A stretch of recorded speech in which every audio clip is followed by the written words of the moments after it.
Jonathan. And we're Creative for Learning. Today, we are going to explore the topic of personalities and how knowing personalities can actually help you with students in your classroom. Yeah, so like what if you never had to tell that super talkative student to shut up again? No, I mean to quiet down again. What if... You would not. Did you really say shut up? That's amazing. Very seldom. What if we could get the quiet kids to talk? The flip side, right? Talkative kids to not talk, quiet kids to actually talk. What if we could get the kids that have every answer to let other people stop? What if we could keep those kids from trying to take over our classroom or always like contradicting us? Like all of those different little conflicts that come up. And there's so many more. Wouldn't that be amazing? For years, we had the privilege of helping out with the Seriously Dating and Premarital class at our church with Roger Tirabassi. And we took the class, or we learned about the concepts that he taught in the class about 3 years into our marriage. And it was one of those things that would have been amazing to have known before we got married. Absolutely. And it for sure was good to know before we had kids. It was very helpful. But he has a personality quiz that we have taken and have kind of gotten to really know the concepts of. And you can get that. If you have an iPhone, there's an app called Cool Tools for Couples. And then we can give you the links in the descriptions on how to get like the written copy of it if you don't have an iPhone. Anyways. You can also go to changeyourlifedaily.com Yeah. and get connected in that whole loop. Yeah. Anyways, so He didn't pay us to say that at all. We just love him. Yes. And it has helped us so much. And we have personalities, knowing them has really helped us in the classroom too. So there's a number of personality quizzes out there. But there's 4 main personality types, and we're going to talk about them. There's responsible, outgoing, charger, and easygoing, with the way that Roger has it categorized. You may have seen it in Myers-Briggs, has like different ways to do it. There's one with colors. There's the old school one with choleric and phlegmatic and all that. Mm-hmm. We're going to use his language because it's super relative or relatable for us. So yeah. So I'll talk about. Yeah, so she's going to talk about the ones I am, and I'll talk about the ones she is. So the first one we're going to look at today is responsible, which I actually have part of too. But in one of the other, Gary Smalley's profile, it's called Beaver.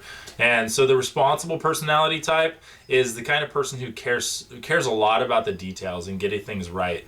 They want things to be done well. They can't stand when there's loose threads and when things aren't done well. They see the way things are going to not work, and they're really helpful at telling you your blind spots because they see them. And one of the weak sides of it is they can be overly critical and overly perfectionist and even fearful because they see all those things. And so it's the catch-22. Every one of these strains has a weakness that goes with it. So, yep, that's one of them. There's outgoing, which I actually have more of than Jonathan. I have almost none of outgoing. It's both of one of our lowest. So this is like not in our. I know we're on YouTube and everything, but like outgoing is actually not one of our personality types here. It's when it's connected with the animal, it's connected with the otter.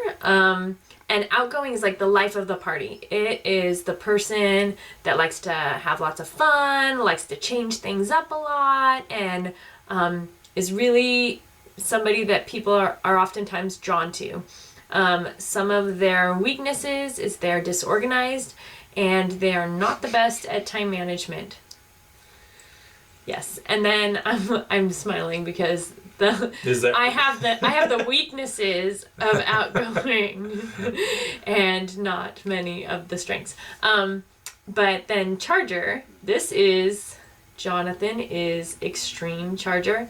When he took the test, he scored like the highest that Roger has ever heard of anyone scoring. That's why I have like no outgoing, because I drained it. It's just gone. It's connected with a lion. Charger, you can kind of guess by the name that it is the person that's the go-getter. Like, they want to get something done, they're going to get it done. They are good at focus and time management and getting things accomplished and being motivated. Some of their weaknesses are they lack grace and they they can come across as arrogant. Oh yeah. Because they're bold. So yeah, because they get put in leadership positions and they just will go get it and do it. They can walk over people and be viewed as arrogant, can be arrogant. Yeah, all those. And then the last one is easygoing, and that's her. Well, it's not your top one. Your top one's responsible, isn't it? Easygoing. No? They're really close though. Yeah, they're 36. So easygoing, the animal that is associated with that is golden retriever. So yeah, this easygoing is easygoing. They're relaxed and they're chill. They are peacemakers. They can't stand when there's conflict, and they're going to make peace about it. They do really well working with people in their jobs and just helping people. Weak sides of that would be they can end up lazy or apathetic, or they just don't want to confront anybody, and so the conflict never gets solved.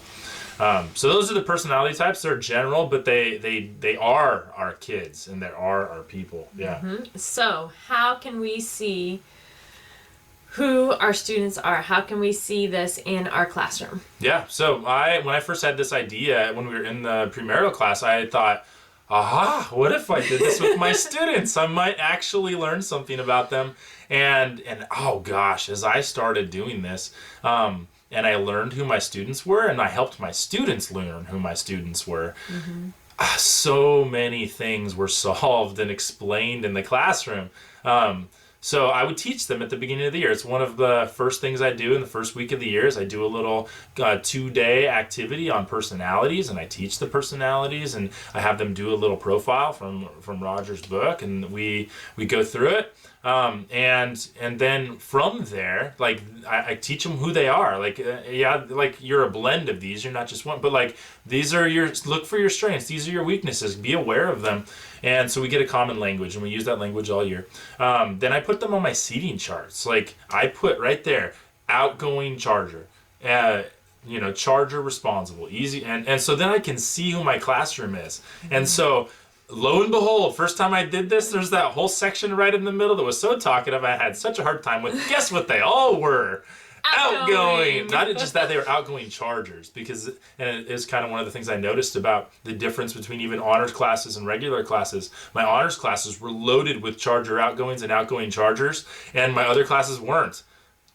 Like, oh, duh, like I should have known that, and so I had to teach even the classes different because outgoings get bored quicker. They need a party. So the honors didn't have very many responsibles? No. Huh. They had a lot of outgoing chargers. Yeah. It was, my honors class had less responsible than the regular classes. Believe it or not. I couldn't believe it. But yeah, so then I put it on my seating chart, and it saves me so much time throughout the year because I can arrange my seating chart based on personality. Like when I do group work, I want a responsible in a class, or in a group, and I want a charger in a group. Like otherwise if you have a charger in there, they're going to be on it. They're going to be doing what's next. And if you don't have one in there, if they're all an easygoing group, they'll be like, yeah, whatever, Or if you have 2 chargers and 2 easygoings, they're going to dominate the group, and this group, these people are just going to chill and kick back. You have a balance, and it was so eye-opening to me to split up my room that way. And then I lead them in those strengths and weaknesses, and teach them themselves. I bring it up throughout the year. And then it helped me to give my students grace. If they're an outgoing, I realized they're not being disrespectful on purpose. They're not being a jerk on purpose. They're being themselves. Like, being the life of a party is a great strength, and they're just doing that. Like, they're doing their strength, and I'm telling them to stop doing their strength because the charger who wants to get stuff done is frustrated at the outgoing who's having a party. Like, duh! Of course there's a conflict. And so it gave me grace for them, like, oh, I know you're an outgoing, like, and then I just direct them back, and if the outgoings are getting unruly, maybe you're boring. Like, so I had to stop being boring. When I realized my outgoings were getting restless, it's because I was being boring. And I had to stop being boring. Like, and so you'll just start to notice that, and you'll give them grace. And then here's the really cool part too. For you, not only does it save your time throughout the year, you get to have your students give you grace as well. Like, teach your students who you are. I'm this type of a teacher. It's going to take me longer to get things back to you. It's going to take me that, like, I'm going to be this way and this way. Please give me grace. Like, so for me, it was, if I offend you, please know I didn't mean to offend you. Like, I'm a charger. That's just what, like, I'm arrogant and offensive sometimes. Like, I just come across that way. And my heart is not to be that.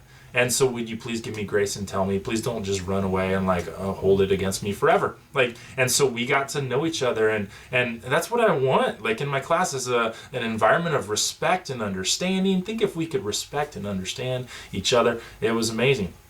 Because boy, don't we need respect and love and grace and forgiveness, or, you know, for all our weaknesses. So.